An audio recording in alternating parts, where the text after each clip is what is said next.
free. Oh, Canada, we stand on guard for thee.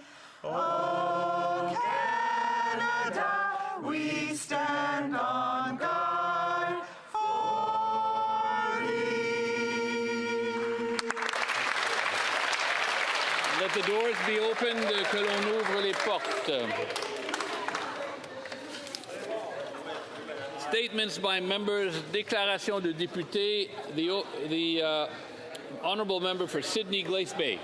Mr. Speaker, I rise today to honour Jim McClellan, best known as Big Jim, the last original performing member of the Men of the Deeps, who has officially retired after nearly 60 remarkable years with the choir. At 91 years of age, Jim gave his final performance this past weekend at the historic Savoy Theatre in Glace Bay during a Christmas show. He shared that emotions were running high before and after the show, and the crowd's response made the moment even more meaningful. Jim was a founding member of the Men of the Deeps in 1966, and like so many Cape Bretoners of his generation, he came from the mines, starting at the age of 17, Mr. Speaker, at number 12 Colliery, before later moving into engineering. He brought that lived experience to the stage, telling stories, singing with the group, and helping audiences connect to Cape Breton's proud mining heritage. His fellow members describe him as humble, hardworking, and a true embodiment of what the choir represents.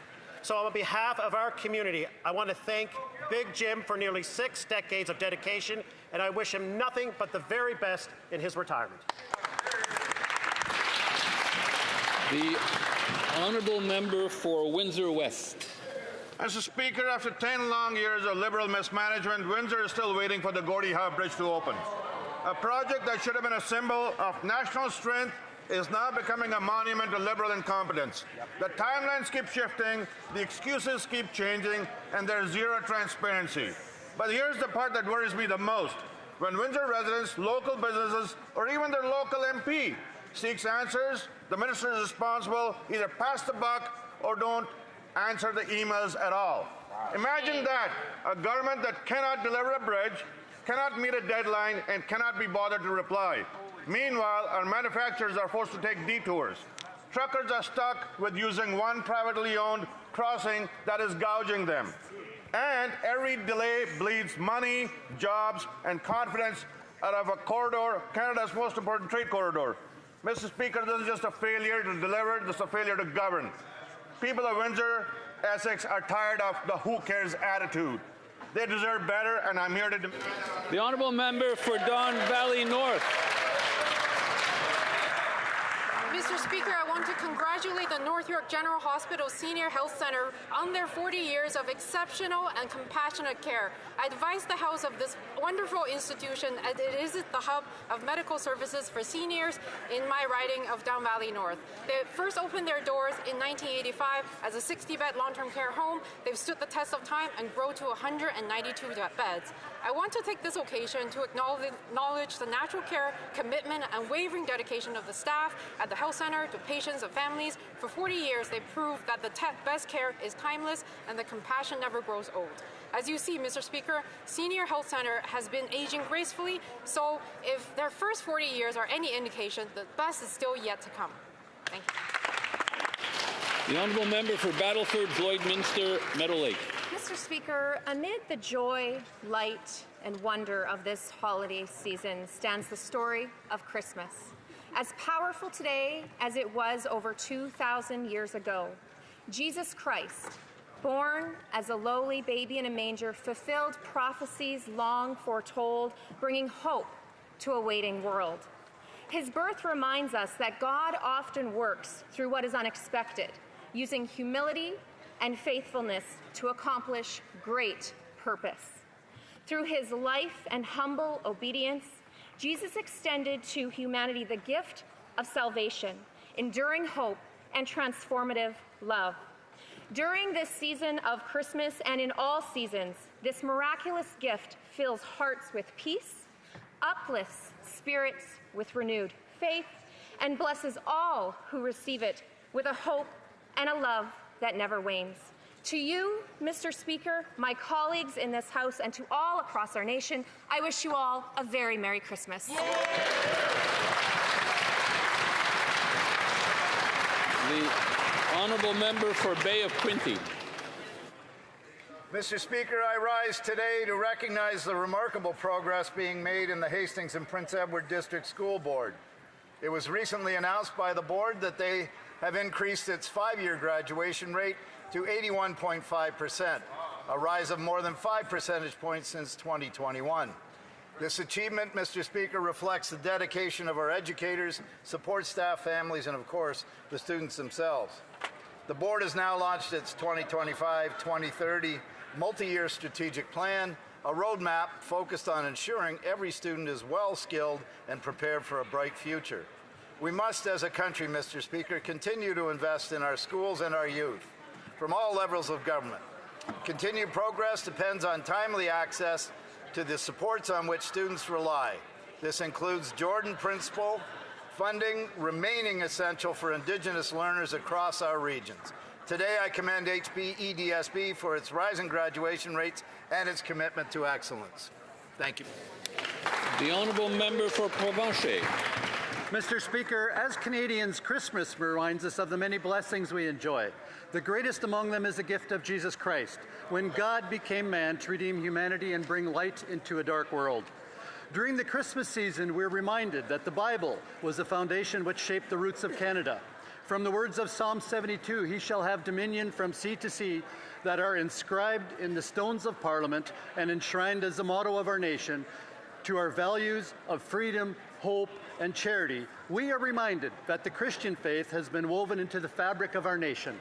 This heritage has blessed us with our traditions, our values, and our holidays. It has helped create a nation that prizes freedom, honors human dignity, and seeks justice and compassion for all. So this Christmas, may we in our hearts accept Jesus, God's gift to us, and continue working to preserve the nation that God has entrusted to us, a nation glorious and free. To you, Mr. Speaker, to my constituents of Provencher, and to all Canadians, Merry Christmas.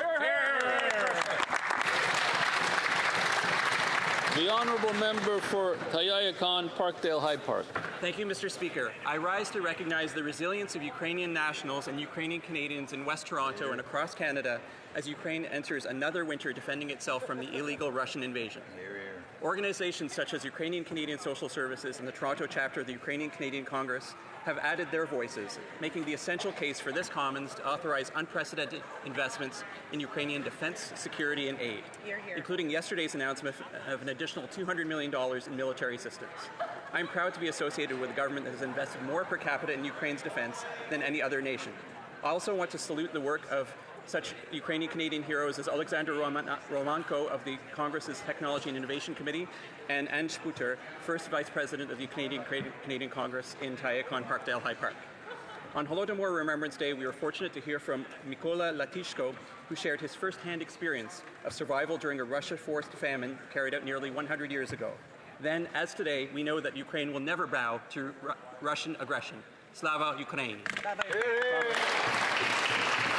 The honourable member for Similkameen, South Okanagan, West Kootenay. Mr. Speaker, I want to recognize one of Canada's brightest young athletes, Victoria Maboko. At just 19 years old, she has won major tennis tournaments, winning 2 WTA singles titles, including the Canadian Open. She achieved a singles ranking of number 18 in the world on November 3rd. Earlier, she posted a stretch of 22 straight match wins without dropping a set on the ITF circuit, and she represented Canada in the Billie Jean King Cup. This is all with the support of Tennis Canada's elite training program. As a former professional tennis player and coach, I know that these wins have come at a tremendous amount of sacrifice, grit, and determination. Let us celebrate Vicky Maboko for all that she has achieved. She is a shining example and a hero to a generation of young Canadians. Vicky, we are so proud of you. Hear, hear, hear, hear.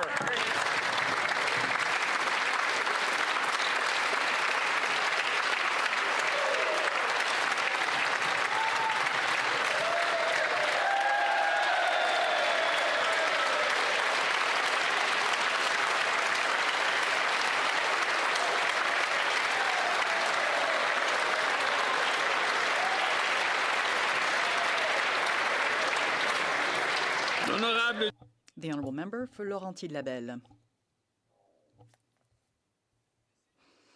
Mr. Speaker, after last year's heartbreaking cancellation, can I start again? Yes, you may. After last year's heartbreaking cancellation due to lack of snow, the Women's Giant Slalom World Cup is finally back in Mont-Tremblant this weekend. This is excellent news for all those who thrill to the rhythm of alpine skiing. Hosting a World Cup event is more than an honor. It is international recognition.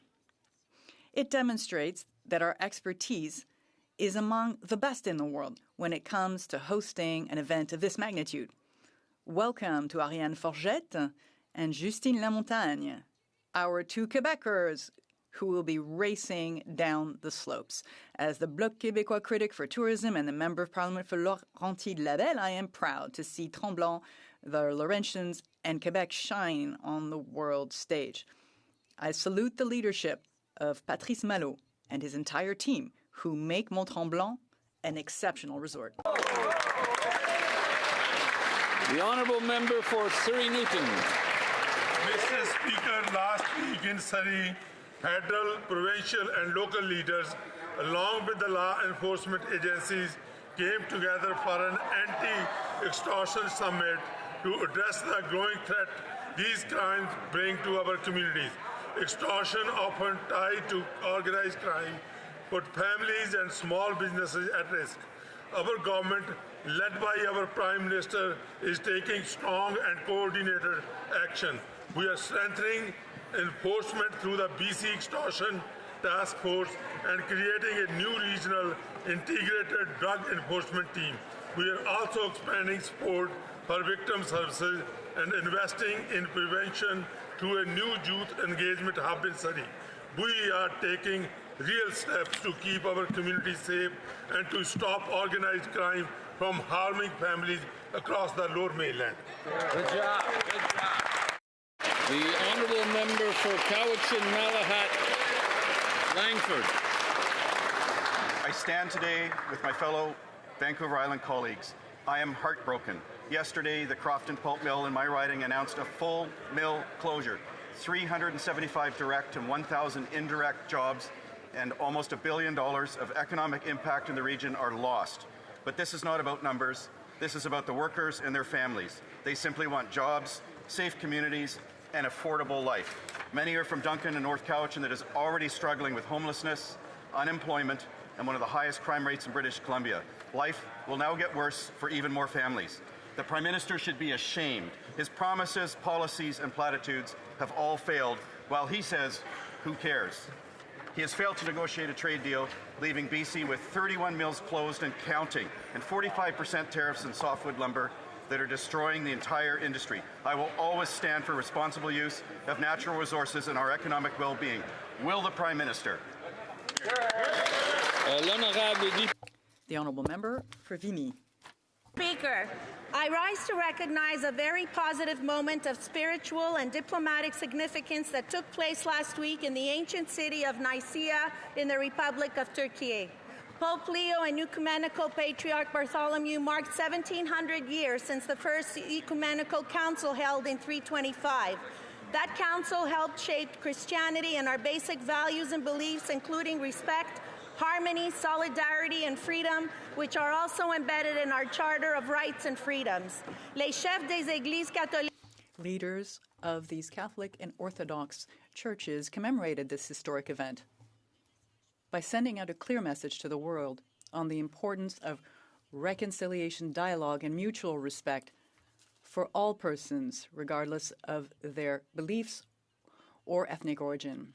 In a time of conflict, persecution, and polarization, their meeting shows that it is possible to overcome our differences for peace and human dignity. Thank you, Mr. Speaker. The Honourable Member for Côte-du-Sud, Rivière-du-Loup, Katascomique, Témiscouata. Mr. Speaker, in our regions, people are tired of seeing that there are rules for ordinary folks, and then there's another set of rules for the Prime Minister's buddies. While families are cutting back on groceries and 2.2 million people are turning to food banks, the Liberal government still finds a way to help Brookfield, the Prime Minister's former company. This giant has hidden its profits in tax havens and dodged $6.5 billion in taxes that could have supported our workers and our communities. And while unemployment rises to 6.9%, the Liberals are signing a $500 million contract to create jobs in Europe on a campus where Brookfield owns half the land. Here, we call that playing favorites. A government serves its people, not its cronies. Here in the lower St. Lawrence and Chaudière-Appalaches regions, people follow the rules. They deserve a government that does the same. The Honourable Member for Mont-Saint-Bruno-L'Acadie. Mr. Speaker, today we are delighted to welcome to Ottawa a young athlete who is making Canada shine around the world, Victoria Mboko. At just 19 years old, Victoria has established herself as one of the rising stars of the tennis world by winning her first WTA 1000 title right here in Canada at the National Bank Open in Montreal. She has demonstrated surprising talent, remarkable determination, and a maturity worthy of the greatest of champions. I had the privilege of attending the semifinals and finals in Montreal, after which I presented her with a Member of Parliament Certificate of Recognition. Her journey is a testament to what hard work, discipline, and resilience can accomplish, and is already inspiring thousands of young people across the country. On behalf of my colleagues here in the House, Victoria, thank you for making Canada proud. Bravo, and keep inspiring an entire generation.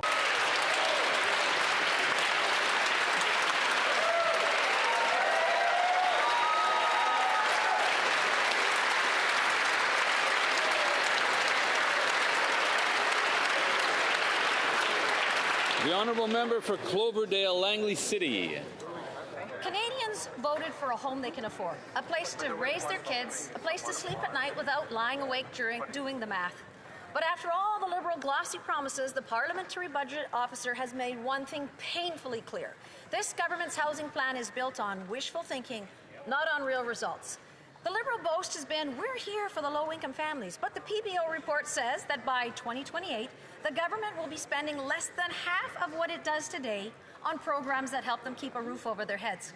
What we also learned is that their big program delivers only 26,000 homes over 5 years, nowhere close to the 1.25 million they promised Canadians. And now get this, the so-called affordable rents under this plan, over $2,100. I guess when the Prime Minister comes from a world where affordability means removing the tax from yachts and private jets, what else should we expect? But the single mom working 2 jobs hears that number and feels her stomach drop because at that price, she's only 1 paycheck away from homelessness. The Honourable Member for Toronto St. Paul's.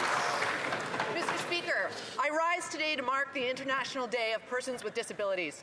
Reflecting this year's United Nations theme, Fostering Disability-Inclusive Societies for Advancing Social Progress, we are reminded that inclusion is not just an aspiration, it is a responsibility. This year, our government launched the Canada Disability Benefit, a vital new addition to our social safety net that is already helping over 232,000 Canadians. Budget 2025 ensures this benefit is tax-free and also proposes a $150 payment to help cover the cost of applying for the disability tax credit. Today, let's celebrate progress and pledge to continue the work needed to remove barriers, to make employment meaningful, available, and accessible, built to welcome people of all abilities, to make inclusion feel like belonging, not an accommodation, but a right. With determination and partnership, nothing about us without us. We can build Canada and all of our communities strong. Hear, hear. Oral questions, questions orales, the Honourable Leader of the Opposition.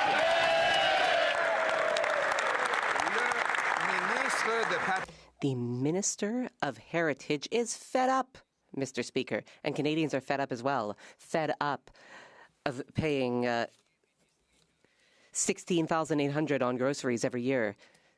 Fed up with paying 51% more on groceries. Fed up with paying 30% more on beef. Fed up with paying 21% more for whole chickens. Mr. Speaker, how many people will this Prime Minister force to the food bank before he, too, gets fed up? The Right Honourable Prime Minister. Mr. Speaker, I am happy that inflation in Canada is lower. It's 2.2%, according to the Consumer Price Index. Second thing, I am proud of that salaries are on the rise. 3.2% higher. We are making progress. Joblessness is down. The economy is growing. Life is good. There you have it. He's happy with grocery prices.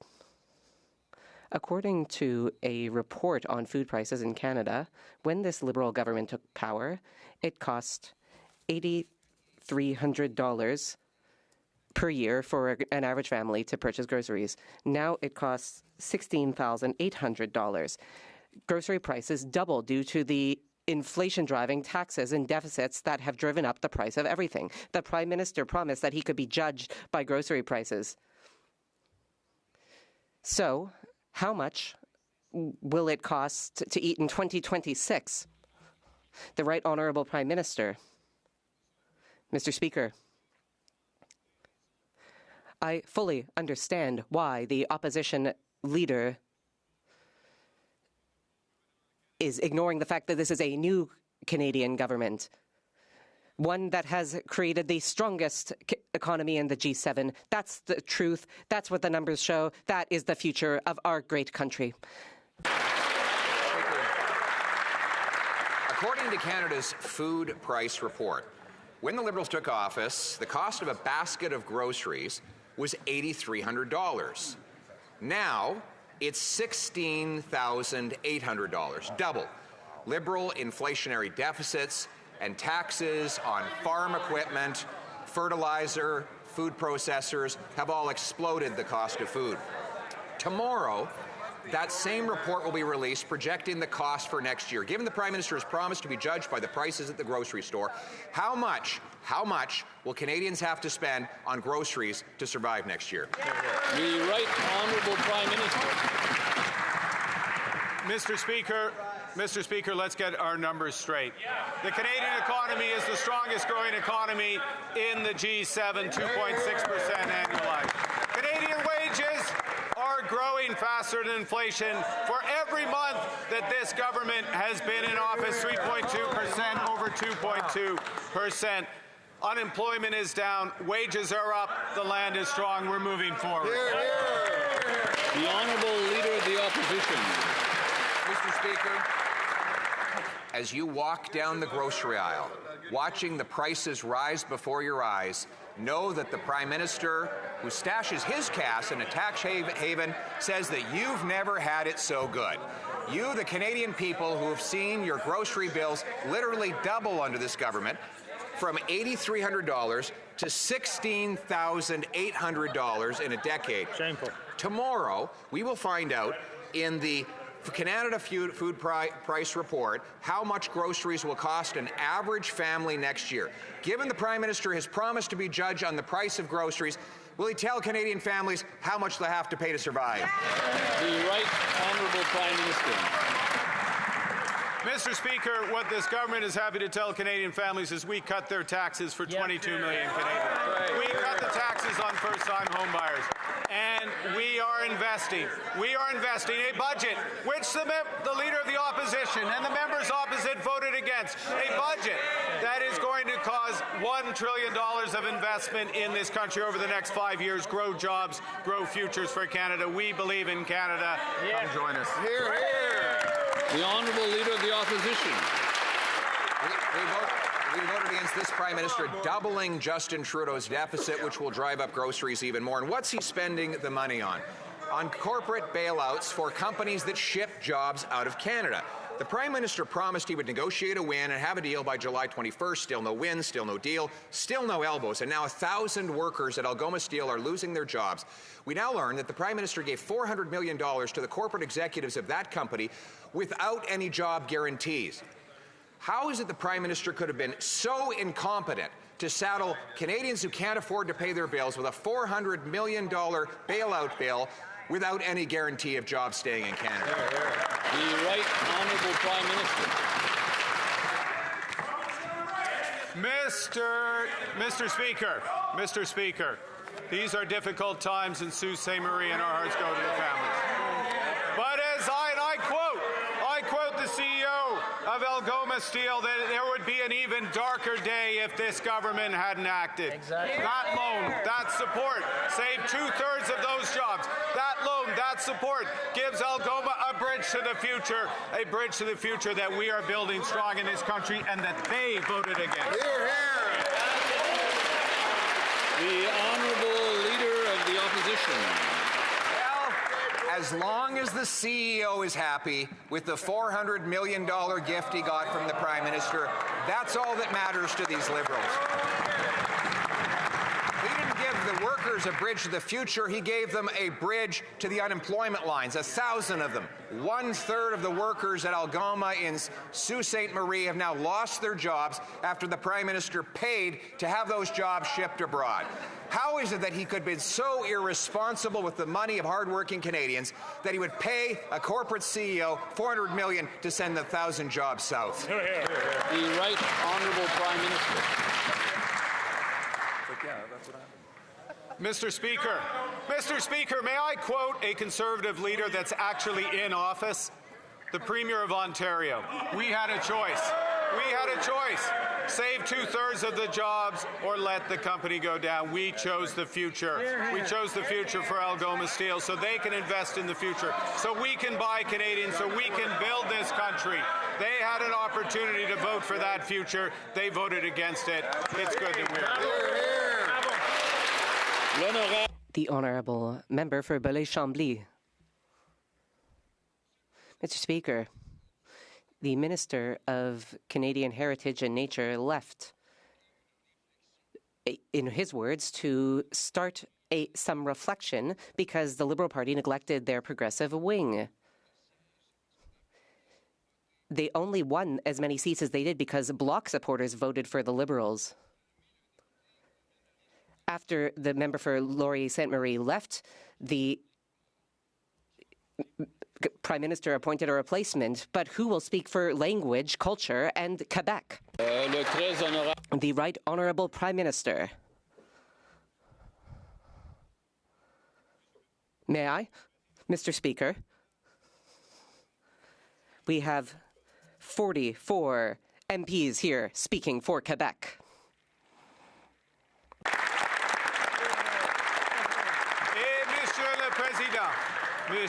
And Mr. Speaker, as Prime Minister, as an Anglophone, I will still protect the French language. I will protect Quebec culture. The Honourable Member for Belleuil-Chambly.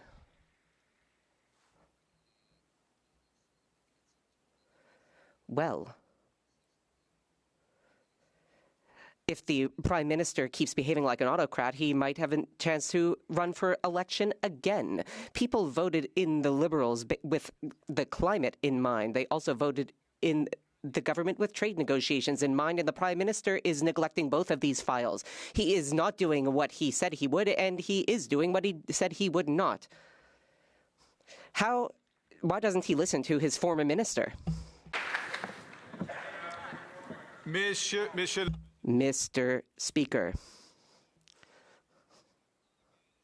I am continuing to work towards our climate goals because we need major investments, not just rules. We need investment in clean electricity in Quebec, in nuclear power in Alberta and Ontario. We need investment in carbon capture. We will get all of this done. The Honourable Member for Belleuil-Chambly. Mr. Speaker, the Prime Minister seems to think that nuclear energy is clean energy. This is the Prime Minister who is getting rid of the emissions cap, including for the production of electricity. when you lose your voters, it's hard to get them back. For his own good, then, will the Prime Minister give up his oil agenda, restore his climate agenda, and start caring about Quebec? The Right Honourable Prime Minister. Mr. Speaker, we will strengthen our climate agenda. We have only begun to invest in the sector. For example, in the budget, there are $4 billion invested in Hydro-Quebec and clean electricity through investment tax credits. And that is only the start of a major project. The Honourable Leader of the Opposition. Liberals love to give corporate bailouts and handouts to companies that ship jobs out of our country. Now we learn the Liberal government has pledged $15 billion, or $1,000 for every tax-paying family in Canada, people who can't afford food, to Stellantis. And Mr. Speaker, investment is fleeing this country almost as fast as the Prime Minister is running out the back door of Parliament right now. Why won't he?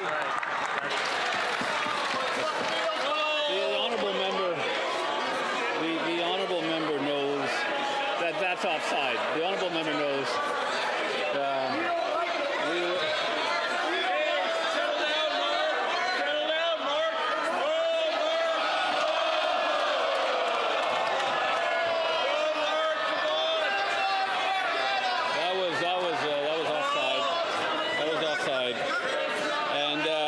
Go to the next question, which is also that of the Leader of the Opposition.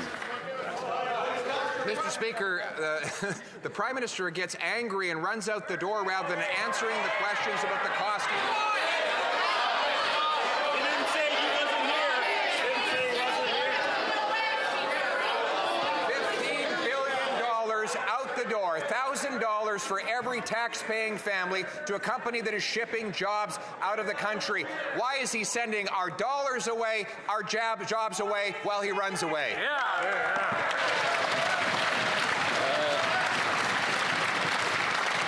L'honorable Ministre des Finances. The Honourable Minister of Finance.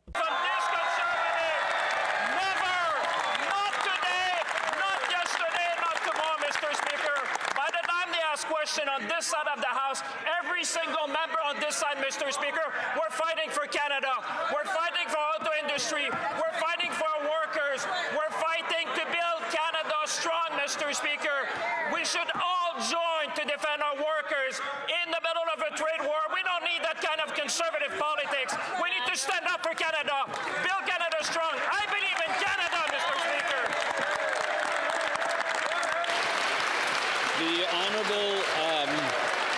The Honourable Leader of the Opposition. Mr. Speaker, the Prime Minister can't stand up for workers if he can't even stand up in the House of Commons.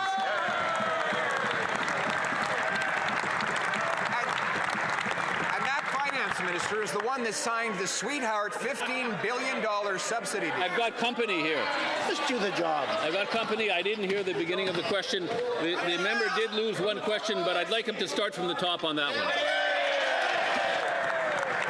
The Minister cannot stand up for workers if he cannot even stand up and answer my questions, Mr. Speaker. And that Finance Minister is not stood up for workers either. He signed a $15 billion sweetheart subsidy deal with Stellantis. And now, that same company, taking our tax dollars, the equivalent of $1,000 for every family in Canada, is shipping the jobs to the United States of America. The current industry minister says she has not even read the $15 billion contract. Has the Prime Minister even read the contract, or did he simply look at the $15 billion deal and say, who cares? The Honourable Minister of Finance. Mr. Speaker, Canadians who are watching at home are looking at someone whose only deed has ever made was to come to this House, Mr. Speaker. On this side of the House, Mr. Speaker, we have always stood to make sure we will build this country. We will attract investment, Mr. Speaker. He should be ashamed. Ask Canadian, when is the last deal he brought in this country, Mr. Speaker? Ask him when he created one job in his country apart his own job, Mr. Speaker. On this side of the House, we will always stand for workers. We will bring investment. We will build a strongest economy in the G7 because we believe in Canada. We're going to fight Mr. Speaker, every single day for Canada. The honourable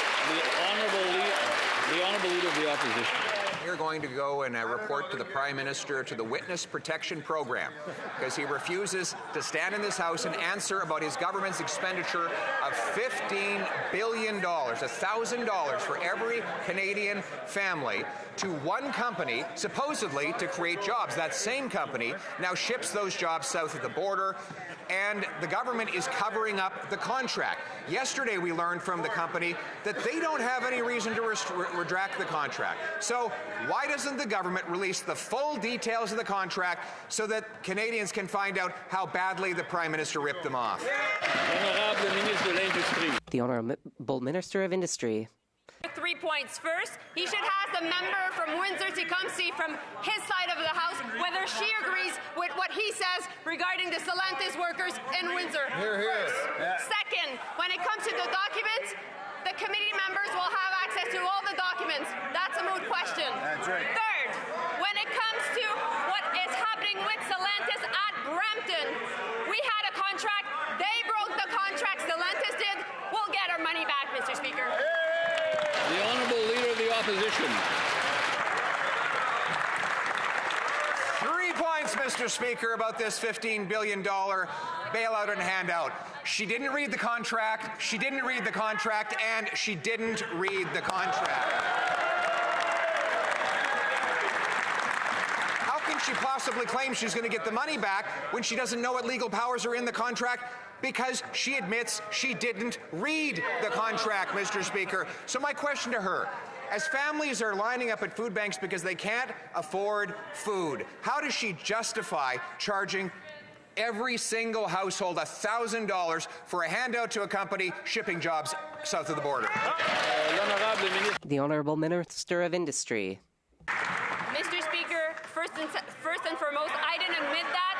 Second, I read the contract. And third, the committee members will have all the details. That being said, Mr. Speaker, what we'll do is we will fight for these jobs. We know that the workers are affected in the auto sector, in the steel sector, by the unjustified and unjustifiable American tariffs. And we will make sure that we get these jobs back to Canada, and we'll fight for every single job, Mr. Speaker. The honourable leader of the opposition. Madam Speaker, I had the honour to stand with the Unifor workers in Brampton who were out in the rain and the cold. There was not a Liberal around, not a word from the Prime Minister. All of them wanted to know what was happening with their jobs. The Liberals had given money to Stellantis for that plant, given $15 billion to Stellantis for another plant. And those workers, out in the cold, unable to afford their mortgages, were wondering how it was possible for this Prime Minister to give $15 billion without even guaranteeing their jobs. Does he have the courage to stand up now and explain it to their face? The Honourable Minister of Industry. Mr. Speaker, I don't need any lesson. We don't need at least any lesson from the Conservatives when it comes to courage and standing up for workers that are unionized. That is why I was in Brampton along with the workers, and that is why I was even talking to Lana Payne a bit earlier today. Because you know what she was telling me? She was saying to me how much the Harper government and the Conservative government in 2009, when the government at the time decided to bail out GM and Chrysler, they did nothing to protect the workers, and that is what is their record when it comes to the auto sector. The honourable leader of the opposition. Well, Mr. Speaker, the Prime Minister asked an interesting question. Who cares? Who cares, he asked. Well, he's not there, so he doesn't care, Mr. Speaker. I assume that the member meant somehow metaphorically. Yeah. But maybe next time, not so many metaphors. Hey, Mark. It was a metaphor, just like all those Liberal promises, Mr. Speaker. Now, Mr. Speaker, unfortunately today we learned even more terrible news. The Domtar workers in British Columbia have lost their jobs as a 30th mill has closed under this Liberal government. The Prime Minister promised that he would get a deal to end the tariffs, and those tariffs have tripled, all while he removes the legal challenge against the illegal softwood lumber tariffs. How is it the Prime Minister broke his promise and sold out our lumber workers? The Honourable Minister of Jobs and Families. I'm glad the member opposite has realized there is a trade war. That trade war is creating challenging times for the people of Crofton, and we understand that. I was on the phone with the CEO today working on new solutions to retool that mill. I was on the phone with the Minister of Forestry looking at new fiber solutions for the mill. We are standing up for the forestry industry. They just complain. The Honourable Member for Repentigny. Mr. Speaker, the Prime Minister promised to build one Canadian economy. He wasn't lying. He built one sole economy, one filthy Western oil economy, pipelines. He said he was building a pipeline due to Donald Trump, but not 1 inch of pipeline will be built during the Trump presidency. However, the pipeline will pollute for the next 40 years. This is a betrayal not just of Quebec, but of all the countries who have not given up the fight against climate change. How can these Liberals look themselves in the mirror? The Honourable Minister of the Environment and Climate Change. Mr. Speaker, I am happy to talk about how we will build Canada strong. When we talk about this, we are talking about hydroelectricity in Iqaluit, the high-speed train between Toronto and Quebec City, all using Canadian steel and aluminum. These are very important projects, and there will be many others. For example, the graphite mine in Quebec. They will create good jobs in Canada and a strong future for our country. The Honourable Member for Repentigny. Mr. Speaker, regardless of what the minister said, Quebecers did not vote in Liberals for them to abandon the fight against climate change and transform Canada into a planetary nuisance. They did not vote for Liberals in order to get a pipeline rammed down the throat of another province. They did not vote for Liberals in order to make our children live through more and more natural disasters. Quebecers did not vote for that. And there's a lot of Liberals who did not vote for that either.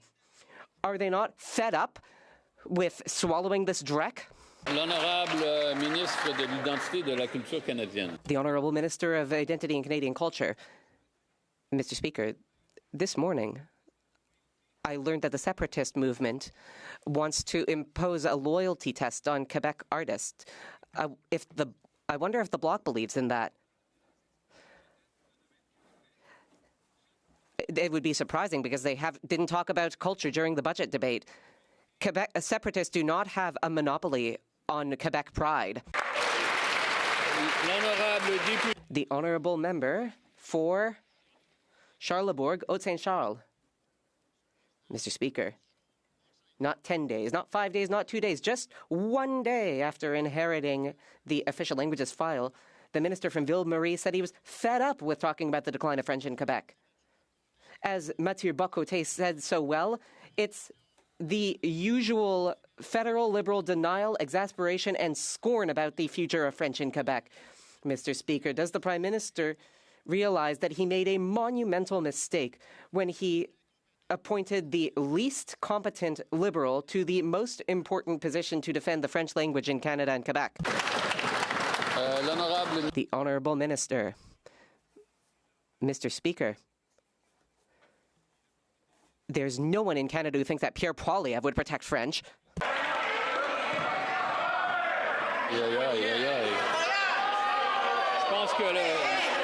I think, yes.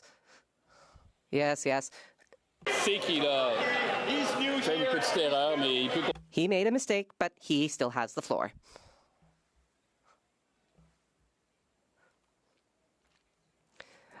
I retract the member's name, Mr. Speaker. I know the current member for Carleton will do more to defend French than the previous member for Carleton. The Honourable Member for Charlebourg, Haute-Saint-Charles. The opposition would never have appointed a unilingual Anglophone Governor General, I can say that much. We're all fed up on this side of the House. Like all Quebecers, Conservatives are fed up with former Justin Trudeau ministers, fed up with ministers who break our immigration system, fed up with ministers who refuse to recognize the decline of French, fed up with ministers that don't care about Quebec culture. Mr. Speaker, when will the Prime Minister also get fed up with this new minister? The Honourable Government House Leader. Mr. Speaker, I'm sure they're fed up after spending 10 years on the opposition benches. I'm sure they're fed up with having to vote against dental care and official languages legislation. I'm sure they're fed up with having to vote against renewable energy in Quebec. They must be really fed up after losing elections with 3 consecutive leaders and facing a defeat with a 4th.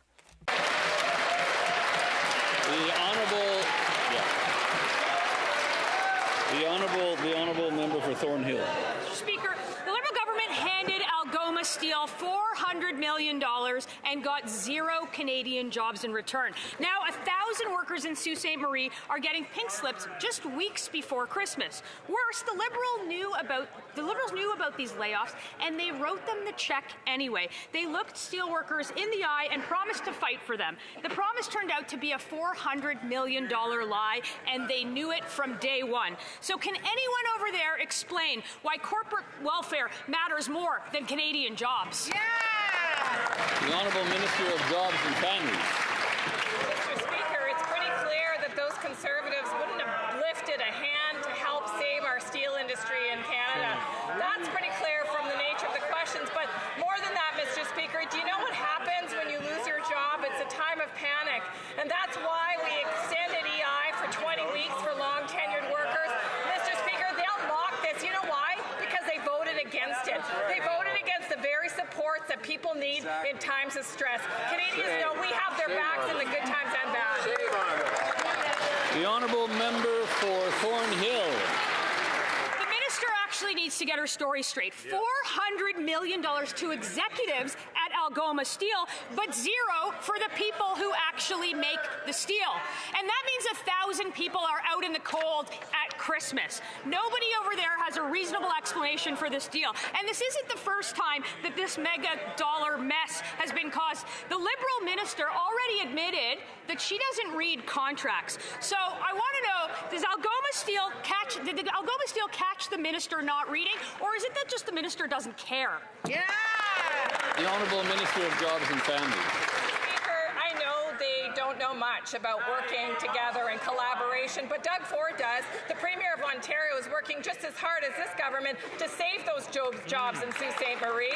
That's why we made a $400 million loan to Algoma Steel, because we know that those jobs are important, that that company is important to the future of Canada, and that we need a sovereign steel industry in this country. These guys would have let it all go, Mr. Speaker. That's pretty clear. The honourable member for Hamilton East, Stony Creek. Yesterday we found out that the Liberals knew Algoma was planning to lay off 1,000 steel workers before giving the company $400 million. I guess the Prime Minister was speaking the truth. He really doesn't care about protecting Canadian jobs. You know who does care? Conservatives care. And so do the thousands of Hamilton steel and manufacturing workers who go to bed every night wondering if they're going to have a job in the morning. Why is it with these Liberals there's always a guarantee for corporate welfare, but 0 guarantees for the Canadian worker? L'honorable ministre de l'Industrie. When my colleague is talking about corporate welfare, what I'm saying to him is actually that workers are worth every dime, and particularly Algoma ones in light of the American undersupplied tariffs. And that is exactly why we decided, along with the Conservatives in Ontario, actually with Doug Ford's government, to support the company as it was facing existential threat. The company was not going well. We knew we needed to help. We decided to make the investments, and meanwhile, we know that the future can be brighter because we're working on 2 things: a steel plant, a beam mill, and a plate mill for defense and infrastructure. L'honorable député de Terrebonne. Mr. Speaker, this summer, Canadians from coast to coast to coast cheered on Burlington, Ontario's teenage tennis sensation, Victoria Mboko, en route to her victory at the National Bank Canadian Open. Can the Secretary of State for Sport share how this inspiring achievement reflects Canada's growth as a sporting nation and the importance of making tennis and all sports accessible to everyone? Secrétaire d'État au sport. The Honourable Secretary of State for Sport. Absolutely, Mr. Speaker. I'd like to thank the member for Terrebonne for that excellent question. Victoria Moko's victory at the National Bank Canadian Open reminds us that it is critical to make sport accessible to all Canadians. That's why our government champions sport as a nation-building project. Victoria proves that when we open doors to sport, Canada wins. And we are going to build a strong sports system which will make our nation proud.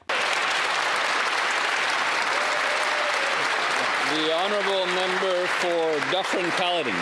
It's time for some facts on the Stellantis contract in the Brampton Assembly Plant. Fact, the Minister of Industry didn't read the contract and as a reward was promoted to Finance Minister. Fact, there's no job guarantee in this contract or they couldn't have laid off 3,000 workers. Fact, they gave $200 million to Stellantis with no conditions. Even Ontario didn't advance the money exactly because of that. Fact, 3,000 auto workers in Brampton are out of work and struggling to make ends meet. How the hell are they so incompetent? Good question.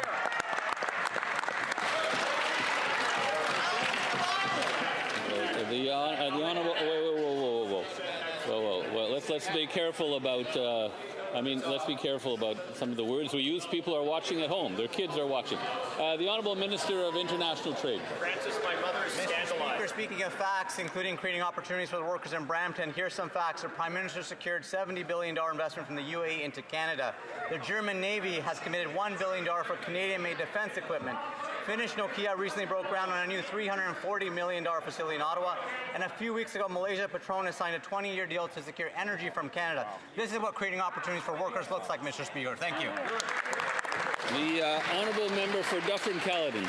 That answer is unbelievable. We have a minister who didn't read a contract.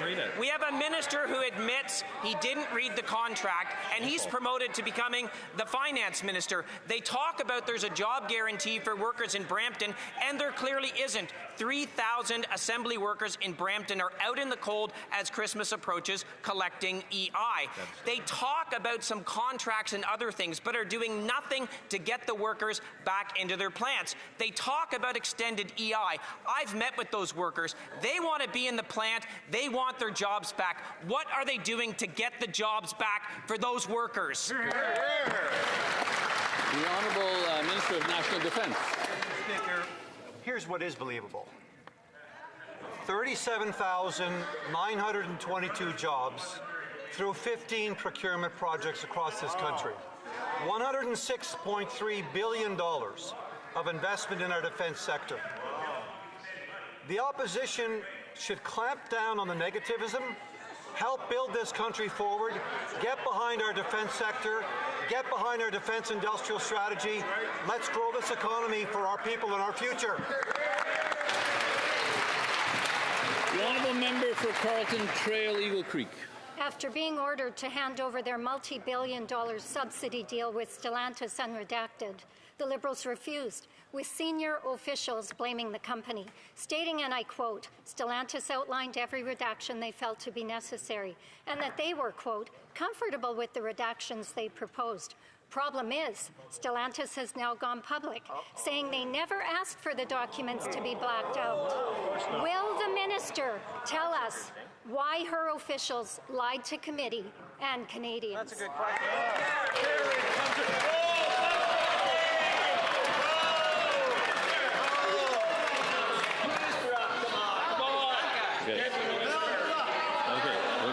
We're not quite ready yet. We're not quite ready yet. Yeah, okay. The minister is very popular. The Secretary of State for Rural Development. Thank you very much, Mr. Speaker. Once again, they're calling down Canada. They're calling down Saskatchewan. And as the leader of the opposition, nation pontificates from the comfort of Stornoway, Mr. Speaker, our leader, the Prime Minister of Canada, is busy fighting for every inch of trade opportunity in this changing world. The men on this side, men and women on this side of the House, are helping win that fight, and Canada is going to continue that fight with or without the opposition. The honourable member for Chilliwack Pope. The Prime Minister promised Canadians he was going to negotiate a win with the Americans and that he could handle Donald Trump. Well, not only has he failed to get a deal, but softwood lumber tariffs have tripled under his watch, and he's unilaterally abandoned legal challenges against these tariffs. Now, another mill on Vancouver Island is closing, killing nearly 1,500 direct and indirect jobs. They don't want handouts. They want to keep working. So when will the Prime Minister finally keep his promise to get a lumber deal so that forestry workers stop losing their jobs? The Honourable Minister of Natural Resources. Come on. He's good. Mr. Speaker, as we said, we're in a trade war. It's hurting the people of Crofton. It's hurting the entire forestry industry. That's why we were on the phone talking with the company about how to retool the factory. Mr. Speaker, that's why we were on the phone with the Minister of Forestry in BC looking at fiber solutions. They complain, we do the work. We're standing with the forestry sector. The honourable member for North Island, Powell River. Devastated, gutted, heartbroken. Just three of the emotions I felt after learning 375 Canadians would be losing their jobs with the closing of the Crofton Mill. These are Shameful. Canadians with mortgage payments, with young families, Canadians who were already struggling with the rising cost of living before receiving this terrible news. This government promised to support our workers and secure market access for our goods. Instead, lumber tariffs have tripled and thousands of Canadians have lost their jobs. If their so-called plan is really working, can they guarantee that no more mills in Canada will close as a result? The Honourable Secretary of State for Seniors. Mr. Speaker, that Conservative member needs to take several seats. On my riding of Vancouver Island, I can tell you that they know we are supporting the softwood lumber industry, whereas their plan is to, quote, get out of the way, to, quote, do nothing. Our government is investing in...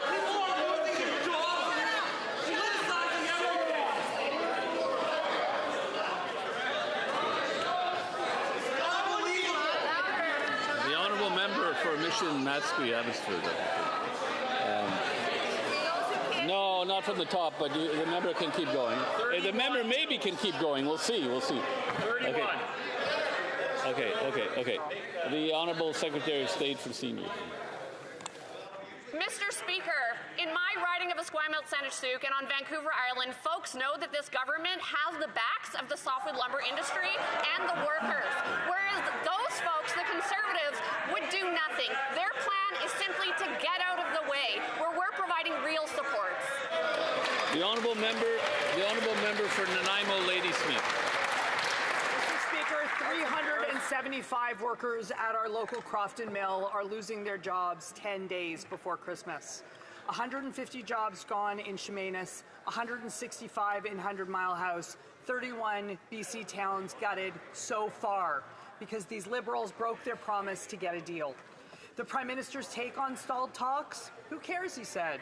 There's no burning issues. Well, the people who lost their jobs yesterday care. Their families know this is a burning issue. After these latest losses, why should anyone trust this Prime Minister to get a softwood lumber deal? The Honourable Minister of Veterans Affairs. Mr. Speaker, the softwood lumber industry is incredibly important to British Columbia, and we stand with the workers, the 375 individuals.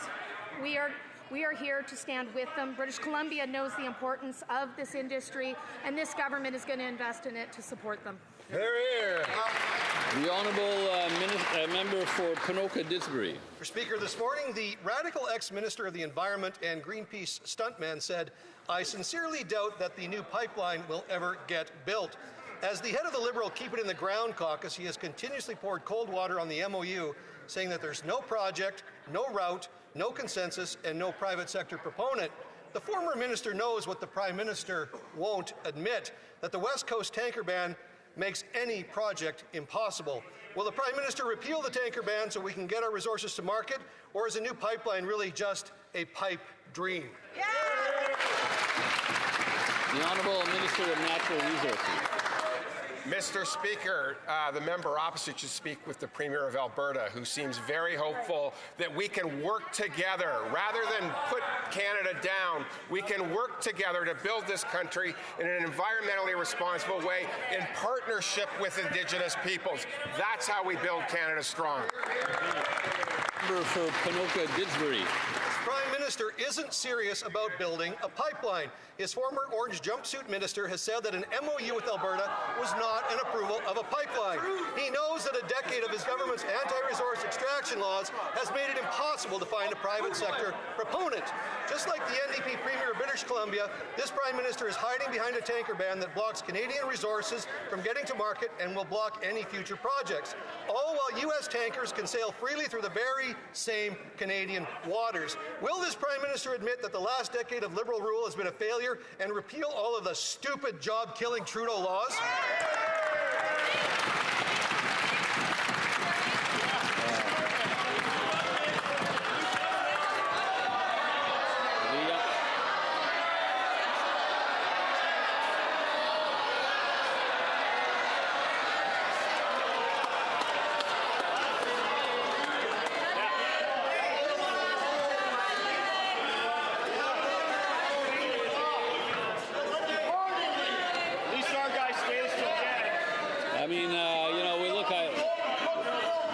Two votes, that's going to take a certain amount of time.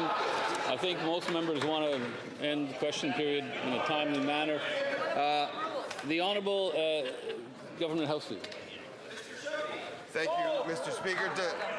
To listen to these members of Parliament from Alberta is to get a taste of real dejection, Mr. Speaker. Right. Real dejection that what? A Prime Minister of Canada and a Premier of Alberta put their signatures to a solemn document that does what? That creates major possibilities in renewable power, in electric generation, in carbon sequestration, Mr. Speaker, in resource development, in making Canada a renewable and conventional energy superpower. Those guys are pretty disappointed about that, Mr. Speaker. The Honourable Member for Edmonton Northwest. The Prime Minister disrespected chiefs by shutting them out of the MOU consultations and discussions with Alberta. The Prime Minister talked down to First Nation chiefs yesterday at AFN about not breaking trust for 20 minutes, but then he completely ignored all questions from Alberta First Nations. The Prime Minister is breaking trust with First Nations, he's breaking trust with investors, he's breaking trust with Albertans, British Columbians, his caucus and his own cabinet on whether he'll build a pipeline or not. Will he show real leadership by committing to a pipeline today or continue to just divide Canadians? Yeah, way to go, Bill! The Honourable Parliamentary Secretary to the Minister for Crown Indigenous Relations. Mr. Speaker, our government continues to respect and acknowledge the important work that they're doing as First Nations leaders across this country. Our ministers have been busy all week listening to rights holders, going to the meetings. I myself, as a former First Nations National Youth Council member and a former regional chief, know the important work that goes into development of resolutions, all of the different debates that they have. Our government is listening, and we look forward to building our country together with First Nations.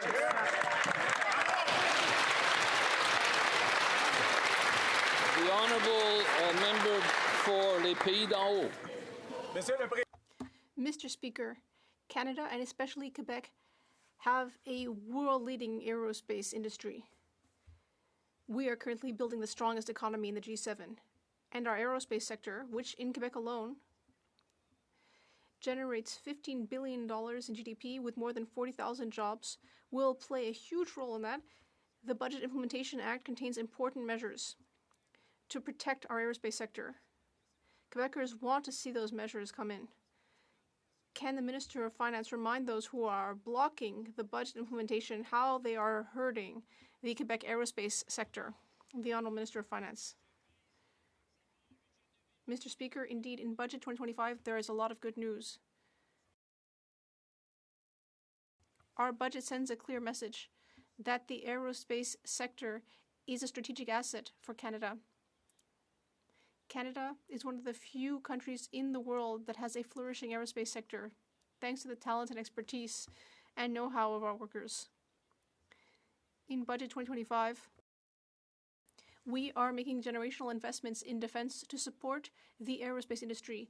But what's really shocking is that the Bloc Québécois is going to vote against Quebec's interests in the budget, and that's really a crying shame. Yesterday, when responding to questions about the Parliamentary Budget Officer's report on housing, the Prime Minister lectured Canadians, saying, "You don't know numbers." And then the Housing Minister said the Parliamentary Budget Officer was just wrong on his. Well, let me give him the numbers again. Can they solve for this equation? The Prime Minister promised 500,000 new homes a year. His housing bureaucracy will deliver only 5,200 homes per year. That's 99% less than promised. So can the Minister tell us, where will the rest of the houses come from? The Honourable Minister of Housing and Infrastructure. Thank you, Mr. Speaker. The PBO report assumes that none of the current affordable housing programs continue. And that's what will happen if the Conservative Party is in government. They have never delivered on affordable housing before, Mr. Speaker, and they never will again. Mr. Speaker, we are already working with provincial ministers, territorial ministers to put together the next generation of national housing strategy. It's a Team Canada approach. We are doing the work to renew our investment in affordable housing, something the Conservatives will never do. The Honourable Member for York-Durham. If bureaucracies built homes after 10 years, we'd all be living in a penthouse like the minister. What he fails to understand is that behind the numbers, behind the crisis, are real Canadians of the next generation shut out of the Canadian dream to earn, save, and own a home. In the GTA, housing starts are down 43% and sales are down 65%. So when the Prime Minister told young Canadians that they need to sacrifice more, why didn't he have the courage to tell them what he really meant was sacrifice the Canadian dream? Honourable Minister. Thank you, Mr. Speaker. Well, it's rich to hear this from the party that has stalled the first-time home buyers' GST cut since June. That's 5 months, Mr. Speaker, that the Conservatives have been stalling up to $50,000 for first-time home buyers so they can afford their first homes. We had that on the floor of this House starting in June. They've been delaying it. If you want to deliver affordability for young Canadians, put your vote where your mouth is. Again, I've mentioned this many times. I mentioned many times that one has to go through the chair, or the chair may get offended or something. So Everybody else can be offended. the honourable honorable député de Louis Saint-Laurent. The Honourable Member for Louis Saint-Laurent, Akiwanrok. Thank you, Mr. Speaker. 10 years ago, Canadians could all buy affordable homes. The dream of buying a home was a promise back then, but now the cost of housing has doubled and people can no longer count on that dream. But now this government has come up with a new idea, building Canada homes. But the PBO has been scathing. This organization set a goal, 250,000 new homes. But actually, according to the PBO, it's only going to be 25,000, only 10%. That's what we're actually going to get. Why is this government so great at building red tape? The Honourable Minister of Government Transformation. Thank you, Mr. Speaker. 10 years ago, there wasn't a single housing organization that didn't heave a sigh of relief when they realized that the Harper decade was finally over, given that the Harper government completely ignored affordable housing. For example, the leader of the official opposition only presided over 6 new affordable housing units. It's shocking to see these Quebec members think that their party is doing such a great job, when actually they're ignoring reality. On this side of the House, we are investing historic sums in affordable housing, and the PBO has not considered some of those programs. Député de Dorval-Lachine-LaSalle. Mr. Speaker, yesterday, after weeks of Conservative delays, the Justice Committee finally resumed its work on the Combating Hate Act, and we will continue that work on Thursday. But, Mr. Speaker, will they make sure bail reform is passed before Christmas? Could the minister speak to the importance of keeping this work moving so that Canadians can see these important justice reforms take place? Thank you so much. The Honourable Secretary of State for Combating Crime. Mr. Speaker, Canadians have been clear that they want stronger protections in the face of rising hate, and they want meaningful bail reform, Mr. Speaker. After weeks of Conservative delay tactics and stalling in committee, I'm really happy to see that they might move forward on the combating hate crime legislation on Thursday. But however, Mr. Speaker, when it comes to bail reform, the Conservatives are complete hypocrites. Our bail reform legislation will make sentences harsher for criminals, and it will end bail for serious and repeat offenders, Mr. Speaker. But of course, they don't want that to pass, because what would they use for their clickbait? L'honorable député de Beauce. The honourable member for Beauce.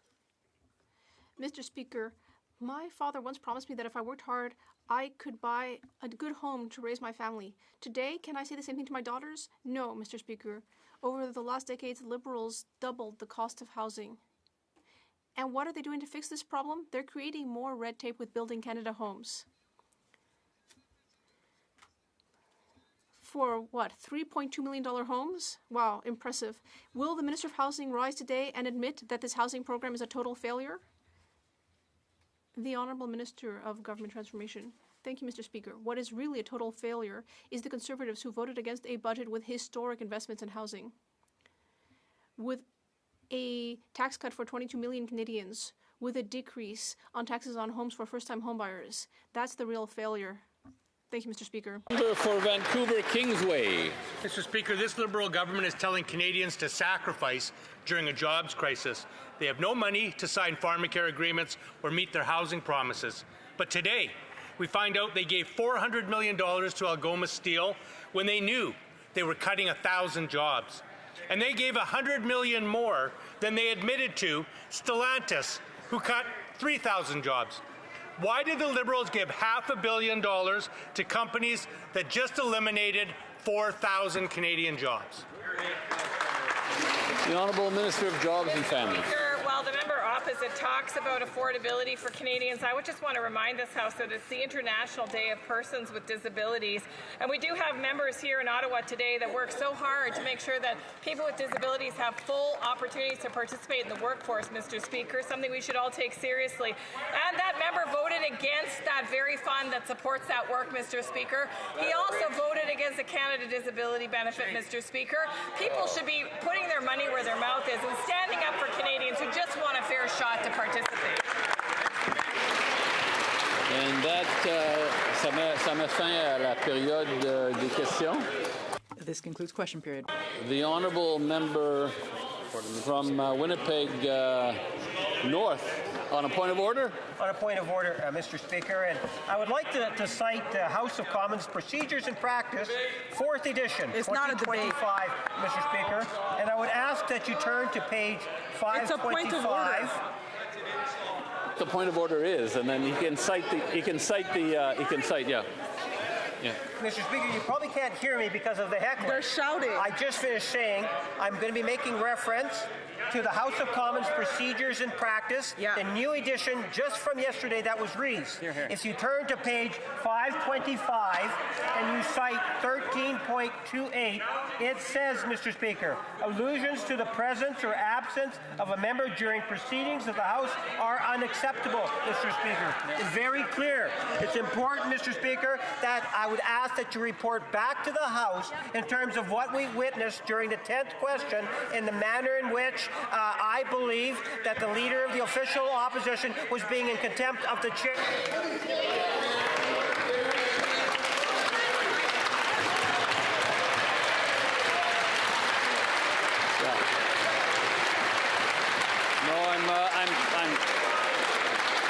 I'm familiar with that rule, and in fact, it cost a member a question today.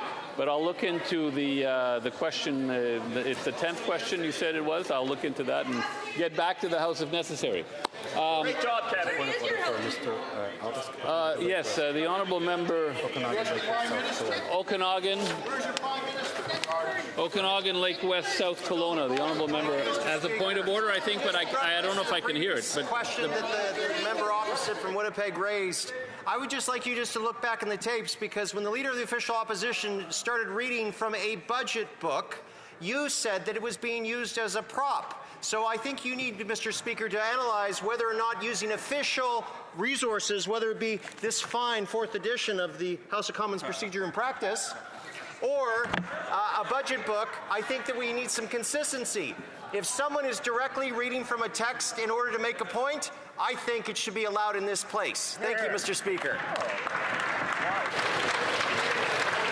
I see the situations as a little bit different, but we'll get back to the member on that.